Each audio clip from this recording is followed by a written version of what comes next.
3 বছরেরও বেশি সময় ধরে দুইটি নষ্ট কিডনি নিয়ে মৃত্যুর সঙ্গে পাঞ্জা লড়ছেন রাজীব। আজ 7-8 বছর খুবই অসুস্থ, তার ভিতরে আজ 3 বছর দুইটা কিডনি ড্যামেজ হয়ে গেছে।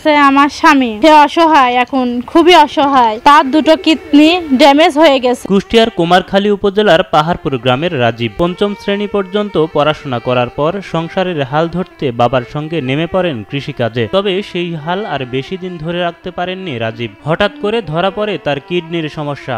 যেটুক সামর্থ্য ছিল সবই ধরেন বেঁচে কিনে শেষ। বর্তমানে দুইটি নষ্ট কিডনি নিয়ে অনিশ্চিত সময় পার করছেন রাজীব। প্রতি সপ্তাহে অন্তত 2 দিন ডায়ালাইসিসের খরচ মেটাতে দিশেহারা রাজীবের পরিবার। তার দুটো কিডনি নষ্ট এবং সপ্তাহে 2 দিন ডায়ালাইসিস করা লাগে, তাতে তার 8,000 টাকা লাগে। এটা করা তার পরিবারের পক্ষে সম্ভব না। সহায় সম্বল বিক্রি করে দীর্ঘদিন ছেলের চিকিৎসা করালেও বর্তমানে ডায়ালাইসিসের টাকা জোগানোই কঠিন হয়ে পড়েছে রাজীবের পরিবারের পক্ষে। ছেলের চিকিৎসার জন্য সব হারিয়ে এখন নিঃস্ব প্রায় পরিবারটি। গরু বাছুর সব বেচা কেনা করে ফেলেছে, জায়গা জমি ফুরিয়ে গেছে, কথা চলার মতো তার নেই। এদিকে টাকার অভাবে ছেলের নিয়মিত ডায়ালাইসিসও করাতে পারছেন না বলে জানান রাজীবের অসহায় বাবা। সপ্তাহে 2টি করে ডায়ালিসিস করতে হয়, তাতে 8-10 হাজার করে টাকা লাগে। এখন টাকা তো আর পাবো কোনে। অসহায় রাজীবের উন্নত চিকিৎসার জন্য সরকারের পাশাপাশি সমাজের বিত্তবানদের সহায়তা চান তার পরিবারের সদস্যরা। 7-8 বছর আগেতে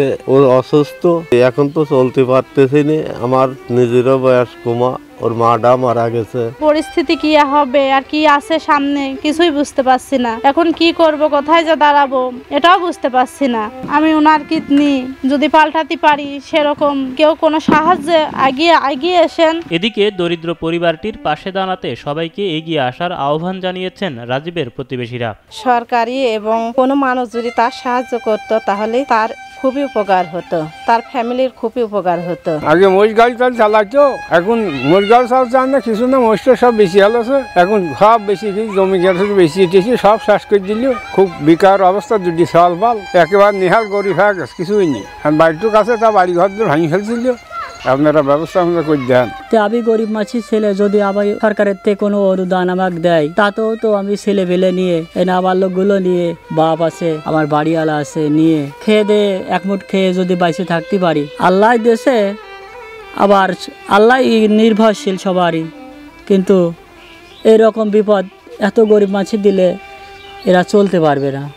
তা আল্লাহ আমার তারপরেও সেই চালাচ্ছে, সে দেশে সেই চালাচ্ছে, কিন্তু এখন আর্থিক অবস্থা আমার শেষ। আপনাদের কাছে অনুরোধ করে বলতেছি, আপনারা যদি কোনো দয়াবান ব্যক্তি থাকেন তাহলে আমার একটু উপকার করেন, কিংবা কিডনিটা ব্যবস্থা যদি কেউ করে দিতে পারেন, তাহলে এই নাবালক নিয়ে আমি কিছুদিন বেঁচে থেকে আল্লাহর কাছে দোয়া করব। আল্লাহ সবাইকে ভালো রাখো, সুস্থ রাখো, এই রকম বিপদ যেন আমার কারোর না যায়। আল্লাহ আমার মতো অসুস্থতা কারোর দান করো না।